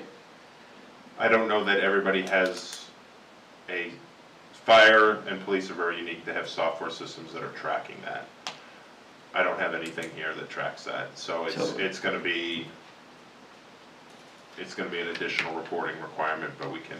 I think you need to give thought to it. Nobody's saying that you need to do X. I think it's what you're saying is provide something that provides visibility back to the town on things that are going on that maybe everybody needs to know. And I don't think it's, hey, it has to be fully implemented in the next 3 months. I think what we should also add to that as the discussion point, since I made the motion, is that it's the definition, not the implementation. And I think that we probably should have that by December timeframe. Yeah. So you have some time to think about it and come back with like what are the right approaches with that modification. you clear enough on the motion? Yep. Derek? Okay. All right, any further comments, questions? Okay, hearing none. All in favor? Aye. Any opposed? No, ayes have it. I don't know, I'm still struggling with this one. I don't know why, that's fine. I guess I just am not fully getting the point of what we're trying to accomplish with that, is what I feel like I'm struggling with. Yeah. I get that we need to communicate with the public, but are we communicating with the public in our best way possible by basically telling them how many calls the fire department went on, or the police department, or, like, is that really what they're looking for information, or are we, I think when it was we were talking budgeting, to me that made more sense. Before we went to goals and things for them, when you were talking about this is where the budget, this is what the budget is, this is what we spent so far, and an explanation if we're higher in some ways. but now we've also pulled in this, telling them month to month what, like Derek and Danielle have done. I don't, Yeah, you I know, don't that's think, where I'm kind of like struggling with I don't want to make them do reporting for the sake of reporting, so that we can go back to the public and be like, we tell you every month what they do. That's not helpful to the town or our department I heads totally either. agree with that. That's why I said it's up to the department heads Yeah, to come back with something that they feel that needs to be shown.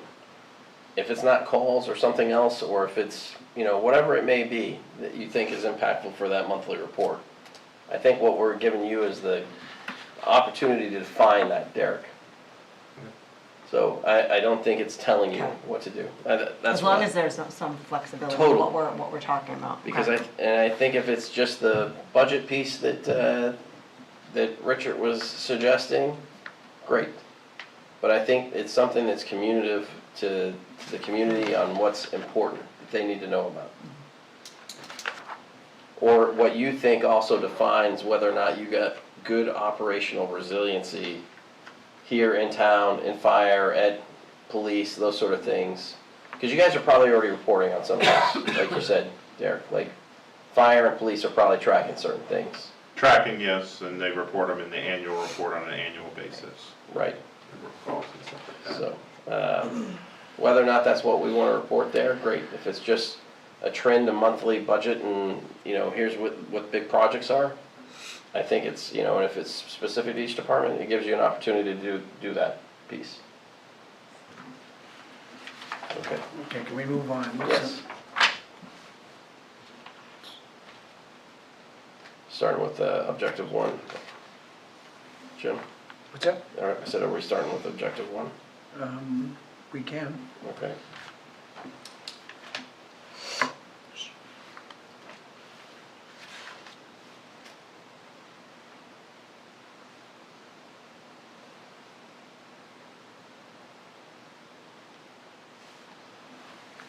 I guess, what's the intent of this?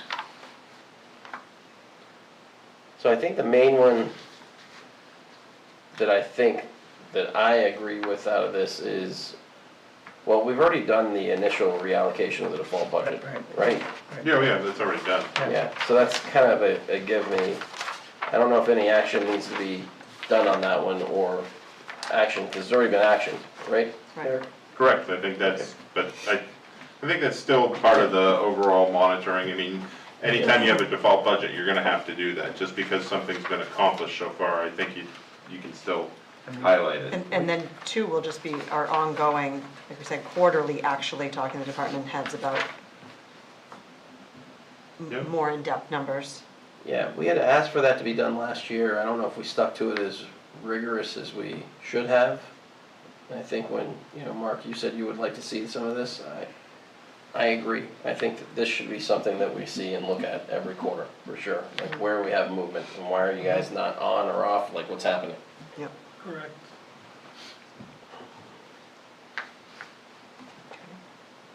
So we had, last year, Allison, we had made the recommendation to go to quarterly. We were doing it, like, we did one, I think, review, like, thoroughly, but we didn't actually say this is your goal to do this. We asked for it.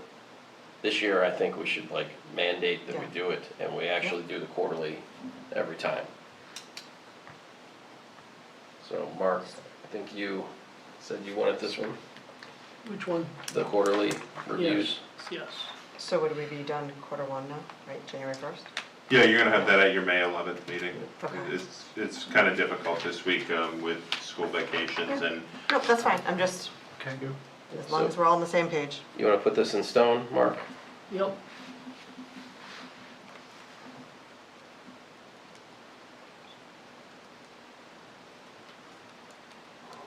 All right, I'll make a motion that we perform quarterly reviews with all the department heads, and that this shall include expenditures, both that are unplanned and planned, and a review of those, and also a discussion on where we are on any sort of projects, and where we are in the reallocation of the default budget. Second. Okay. Do we have to do a motion for each one, Derek? No, I don't think so. You could just, we You can can, adjust this, if you right, and then agree, motion. if you all agree to it, Right, and then motion to accept Yeah, the if- goals. Vice Chairman Douglas is willing to withdraw his motion, you could do it all at the end. I'm happy to withdraw my motion, if that makes it easier. Yep. Okay.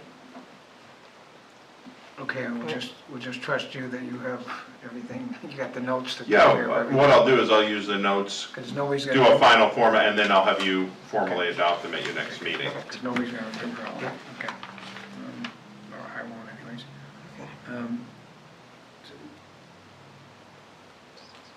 Leasing vehicles?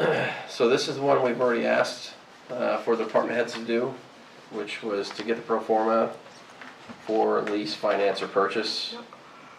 I think the piece that we did not discuss, and was one that Mark had requested when I talked to him, and I do agree it's something that we should do, is that all the department heads should identify if there's any CRFs that we need to put in place, get proper planning for the future.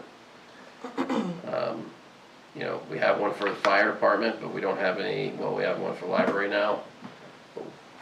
Not that we really control what happens in the library, but I do think that the other departments, like, let's say, Public Works or whatever, and I know that in our conversations, Jim, that Adam had already given some thought around a CRF specific to the trash compactor.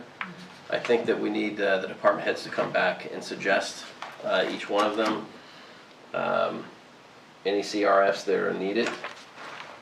You know, Derek, I don't know, like, if you've thought any process of this? Started thinking, yep. Okay, but I do think that that discussion needs to be happening with each department head, and they provide that level of insight, so that way we can then make the recommendations as we go towards the ballot. Yeah, we did hear quite a bit of feedback last budget season that, why aren't we using CRFs for stuff? Well, because we don't have them and they should have been saving 10 years ago, so let's get them started now. So in the future, we're leaving this town in a better position. I mean, just look at the fire department. Yeah, They've had it's a game changer. For how many years? Yep. Their apparatus was absolutely horrible, and it went from horrible to getting better now. What I consider is some of the best apparatus in the state. Good. And I know it does work, and I'll be pushing for that one. Okay. Good, good. Okay? Okay. Police station, we already kind of talked about that. Yeah, you'll have a charter at one of your future meetings. I've been working on that with the police chief. Okay. We talked about 3 already. That was kind of, Okay. we'll move more to communication. Yep. And then 4, I don't think we should skip that. Are there any priorities or goals that we want as a select board? Because we also have to have some goals as well. Yeah, one of the I'd like to see is, I don't want to, I told you on the phone, I don't want to go back to another default budget. We need to do something to try to keep that on the good side, the better side. If we have a default budget, everybody suffers by it, and I've been here for how many years now, Derek? 13 years, if not more? Yeah. And one default budget, that's all we've had, or I've had. And I mean, prior to that, we always work our way through it. We sit down and discuss it, and it's always worked. Well, we're having a joint meeting with the budget Yeah. committee next Yep. week, so that might be a good start. I feel like that's a good time to regroup on this objective 4 for us after we have that meeting and see. And as I told Josh on the phone, we're kicking that damn can down the road again. It's gonna happen. And we did that to a certain point, we stopped, and then we started getting better, and I think after the budget meeting, I agree, because I would like to revisit, do we consider a percentage increase or not per department? I think we also need to understand, like, where we're gonna land potentially on the fall budget next year. Right, Derek? Yeah. But I do think is one of the, like, priorities that we should do, at least this year and probably every year, is start off with some sort of discussion with the budget committee at the beginning of every year, and that way we're kind of aligned with them as we start to go through to the end of the year as well. Is there anything that we need to do around like CIP review or anything like that specific to the budget? I think that'll be a topic of discussion at the joint meeting. Okay. And again, we've got a key action step is setting priorities and goals. I guess I'm not looking for you to do that tonight or even at the next meeting, but you probably should set a deadline so that you can communicate that to department heads, so they know what they're working with. Totally agree with that. So even if it's just planning out, what's our timeline gonna be? Get what the default budget, kind of where that's gonna be, and look at CIP, so you can kind of identify, where you're gonna wanna spread your resources. Has anyone actually confirmed with the budget committee? Like, has an email gone out to them about that date that was Yeah. confirmed? Because I don't remember seeing that as a budget member, and normally I'm included in that too. We checked with them on what was an available date. Right, but then I remember that meeting, they said we were gonna come back to the select board, and I don't know that it ever, Okay. I think a lot of them assume it's happening. But I will check on that tomorrow. Yeah, I feel like it never was fully confirmed, even though we were all like, yep, do it. Okay. Okay. Are there any other ones that we need to like keep in our back pocket for this one? Yeah. Just so that way when we go into that meeting, things that we should be thinking about, that we need to come back and assess. Well, Doug's putting together an agenda, so we will take a look at that soon. Okay. Department evaluations of employees, we need to do anything with that now? Yeah, I think, well, we should see if we agree with that. It says review both by departments, department evaluations. I think that word both is a mistype. I may have been sleepwalking on there.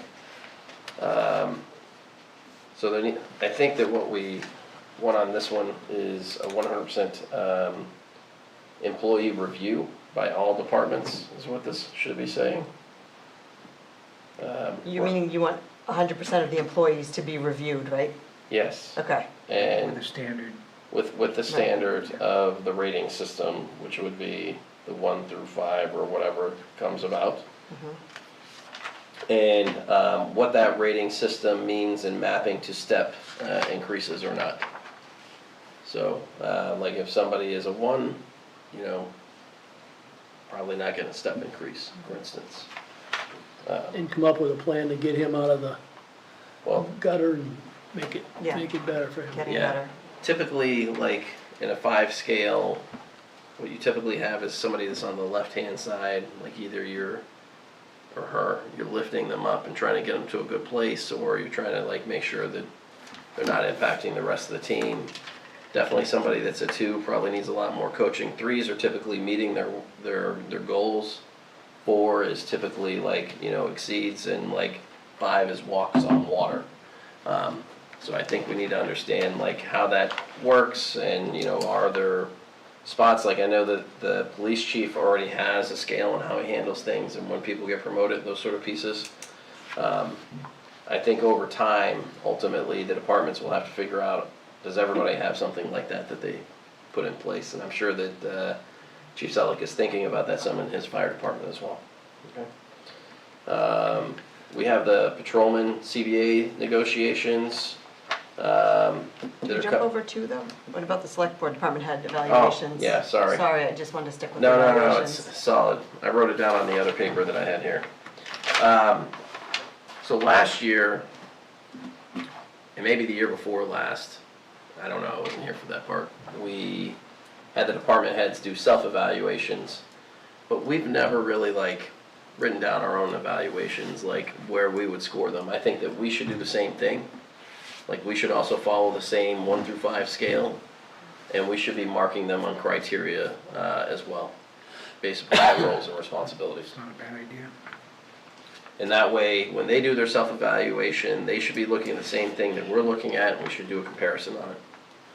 So that way we can have a solid discussion. I know that like in some of the discussions that we had, I think that there was good engagement. I know that Richard had good conversations with people, like, Mark and you, Jim, all had good conversations, and I think that the conversations were great, I think they were very appreciative, but I think that they would also like to see where they sit, like everybody wants to know where they stand.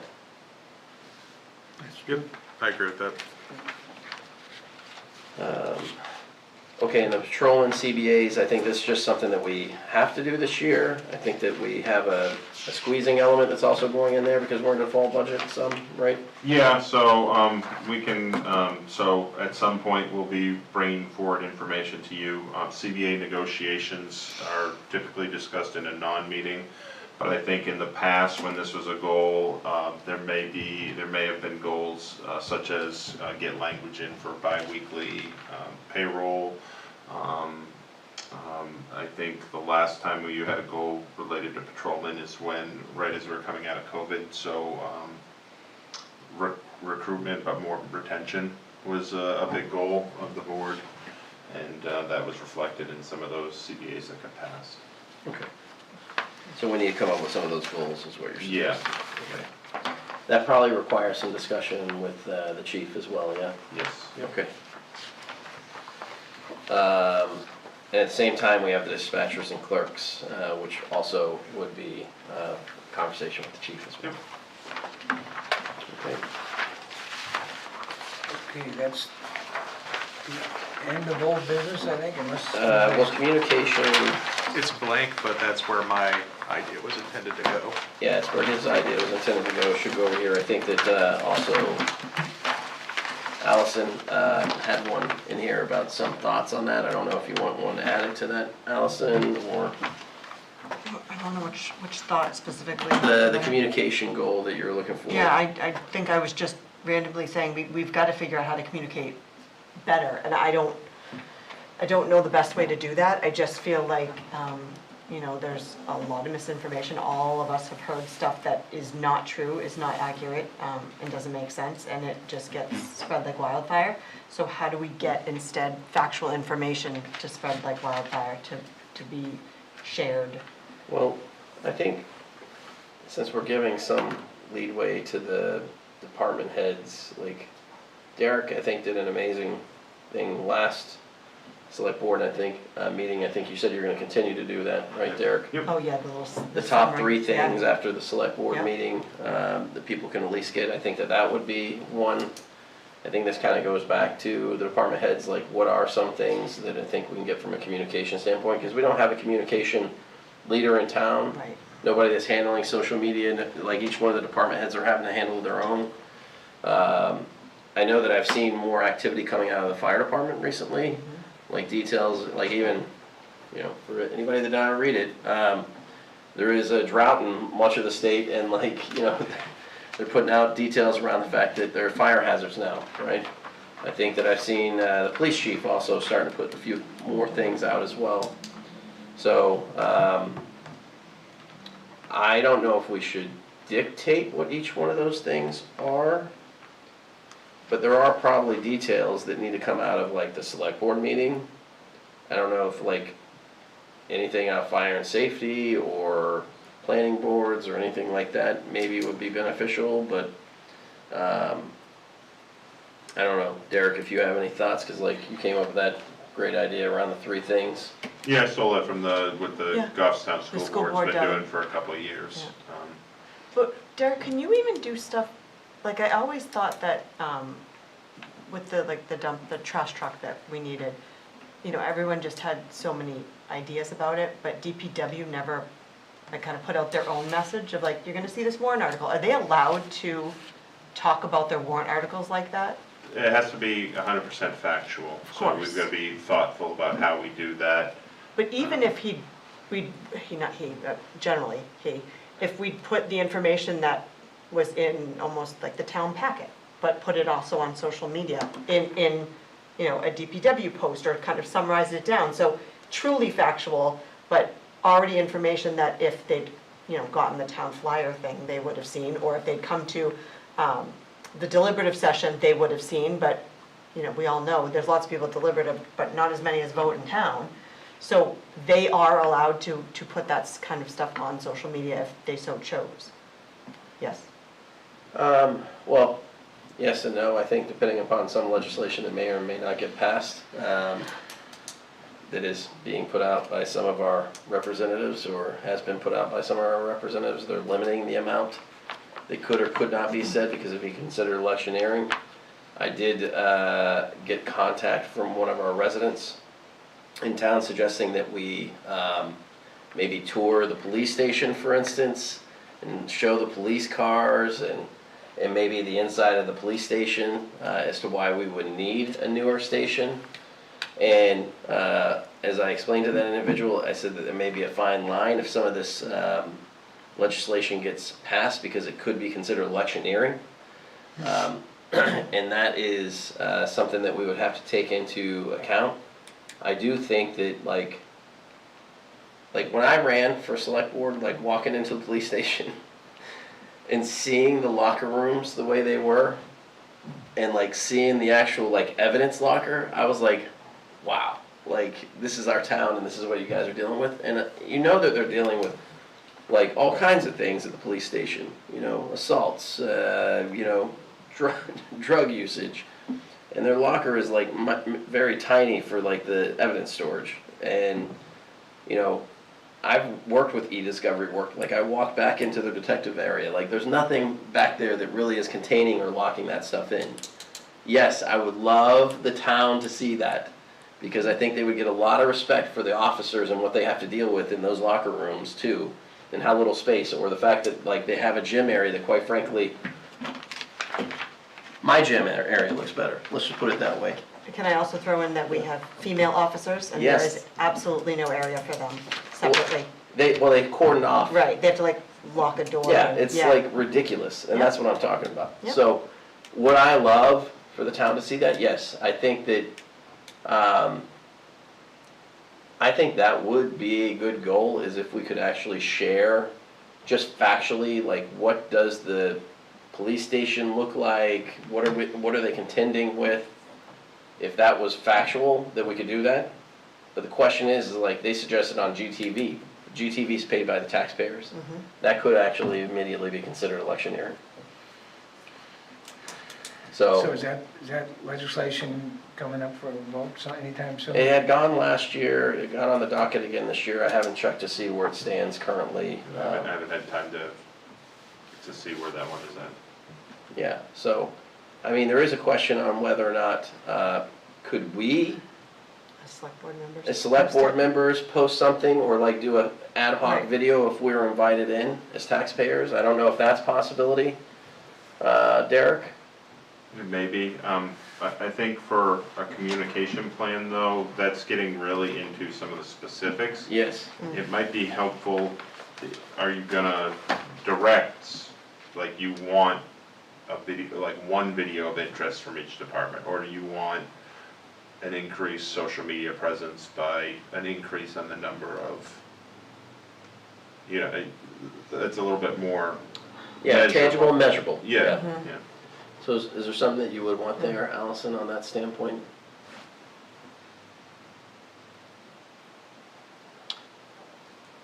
I think I agree with you that I've seen more from the fire department and the police department, probably more so for fire. Fire seems to be quite on top of it.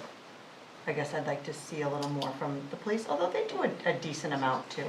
I just feel like almost with social media, it's the more the better. The more people are seeing you, the more times you're out there, you know. Getting the community, as Richard was talking about, wanting a summary so that the town can know what our departments have done, what better way than to be able to see it on social media, be like, did you know that the fire department just did this training where they burnt down, you know, an old house that was being ripped down? Did you see how cool that was? And what a great way to train, and that was right in our town, which I did go to that as a budget committee member. It was like one of the few. They invited us, and it was a great thing, but that didn't make, so I think some pictures maybe need social media. But I think there's some ways that we could be highlighting, again, like you said, exactly what they're doing with our money, so you can feel good about paying your taxes and what you're getting in return. So how would you summarize that into a tangible and measurable?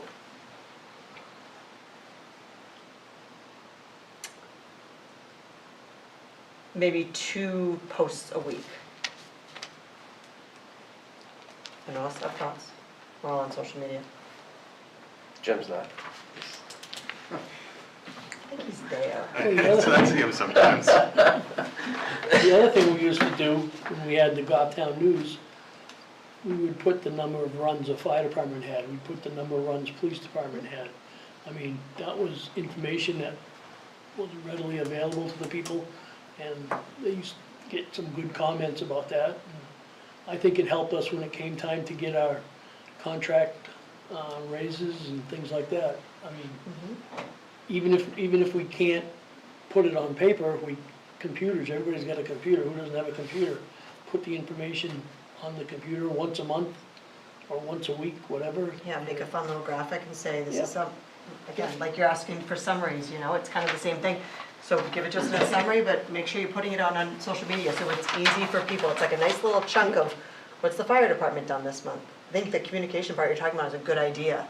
I was confused with the linking of the, you know, the finances and, again, just in general, but I do like that idea of sharing that with the community of what they're doing. But how much, I'm not sure. I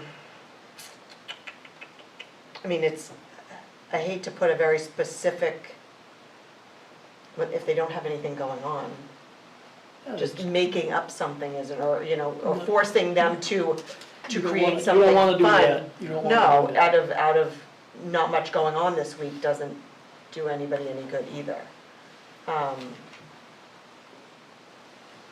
You can answer that one, I mean, relatively pretty easy. The fact that, you know, lack of runs, this week we had time to work on the fire engines, clean them up, check this, do that. Yeah, I mean, just because there's no runs. right. I also don't know if I want them like totally focused on social media rather than be focused on getting the job 100%. done. Yeah. So, are we gonna suggest anything for communication or the one that we have so far? Well, we can keep thinking about this, right? We're not, Yeah. this does not have to be a complete tonight. Maybe it'll catch on with just what Derek's doing, with the three things that we have, and people say, hey. Yeah, I think Derek, maybe it would be good to ask the department heads Okay. if they have any suggestions on how they feel that they could communicate more of what's going on. Because again, I don't think we wanna impose, like, you have to do 2 times a week. Like, you came up with a good idea to get some information out. I think maybe, you know, I'm seeing certain things go out as well, like maybe Adam starts to, like, when a job gets completed, like a project, he takes a picture and like puts a blurb on about like where we are and what Or we like completed. A before and after picture? Yeah, for before and after his picture would be amazing. Great. Right. But you know, that's what I mean, like saying that Adam needs to put something up every week, well, that's not feasible necessarily for a nice before and after, but, you know, he's got a bigger project that people have seen them on the side of the road, or one of them, was it the fire department? I think when they had that flood, they put up pictures of the flood and they, you know, it was just a good interaction, you could see what they were doing. Yeah, I think one other, this is just me saying out loud, and you guys can say you don't want to do it or not, but going back to the HR pieces, human resources. Derek, you and the rest of the department heads, and I'm sure you guys probably do this with your team, I think you guys should define one personal goal, not to be spit out here, but maybe in private, of where either you want to improve yourself or career or whatever, in some way, shape, or form. So that way, we as a select board can also help figure out how we help you get there. That's a good idea. Would that be as part of the department head evaluation? Yeah. Yes. Yeah, Yep. Because I know that at least a couple of you asked, like, how are we doing? You know, did we get better? Like, some of that is on us, but some of it's on you and the department heads to basically define, you know, we talked about gaps at the last review. I think each one of you should think about that and about where you want to, like, excel and where you're also giving that out to your team. So everyone packs up, don't we have one more, Town Hall Revenue Collection Office on the last page? Oh, yes. Other goals? I know that we talked about this at one point in time. I worry because we have some dispersed teams upstairs that we're not utilizing our people well enough, like where they're cross-trained to basically, like, I know that they come in and help each other right now, Derek, right, sometimes? Yeah. But I think it would be a lot smoother and operationally efficient in like this particular case to consolidate that revenue collection into one place. A lot of towns do that right now, Derek, too, right? There are others, yes, yep. Probably see some efficiencies, cause like, I know that when some of the people are out in the clerk's office right now, like the line's out in the hall down, because like people are not able to basically share that load. And I think it causes frustrations for people coming into town. I think it probably causes frustrations for the people sitting in that office. So how is it currently handled? So right now we have the town clerk's office, they process motor vehicle registrations and dog license. Those are their two biggest ones. You have a separate office for tax collection. They take tax collection, betterments, as well as they're able to take sewer payments. And then our sewer office takes in sewer payments, and they're also the deputy tax collector. So there's really So it's your three. suggestion that they all move into one office and everyone can do everything? So this is a project that we worked on about 15 years ago. Selectman LeMay can recall that. We actually got to the point where we had a architect, we actually We had were doing plans. plans, We we had had gone to plans drawn. CIP, we had gone to budget committee. It never materialized. I think we should revisit it and come up with a plan for the next budget year, because obviously we don't have any money to like make this happen now, but I would like to see a plan that we can take to the budgeting process to get this back on track, because then we would also make it simpler and easier for people in our town to go to one location. So that is the intent of that is to bring all those separate receiving departments into one, and everyone can take anything, sewer or dogs or taxes or anything. Correct. Okay. Yeah, I think that is a good idea. No objections on that one? 15 years ago, were you looking for a new office setup and everything, like you were saying you're going to CIP? Yeah, everything up on the upper floor. Yep. Yep. Yeah, and there's a lot of like, there's a lot of stuff that needs to be fixed up there as a whole, I think. Okay. Okay, we got them all? That's it, sorry, Jim. Okay, now, want to do some kind of motion? Yeah, just a motion to direct the town administrator to make revisions and bring back draft goals at your May 11th meeting. So moved. Second. Okay, motion by Richard, second by Mark, all in favor? Aye. Opposed?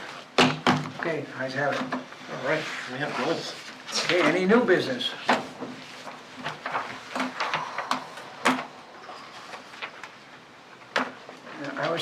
I got something that I just thought of. Every time I go to Sully's or somewhere, there used to be a building on the corner. And I don't know if we can do something, that we tore it down last year, a couple of years ago.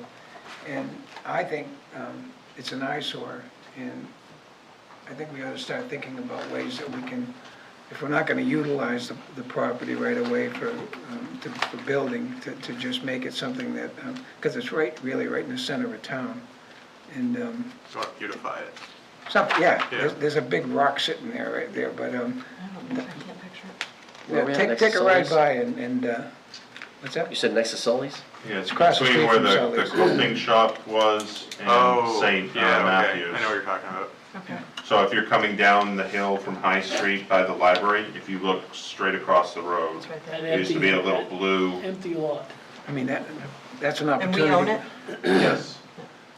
That's an opportunity to enhance the town that we can do something with, I think, without a whole lot of big fanfare. So take a look and see what you think. Yeah. Mark, thanks for covering me at the planning board. Was there anything that I need to pick up? Nope. everything's So good. let's do the action matrix, Eddie.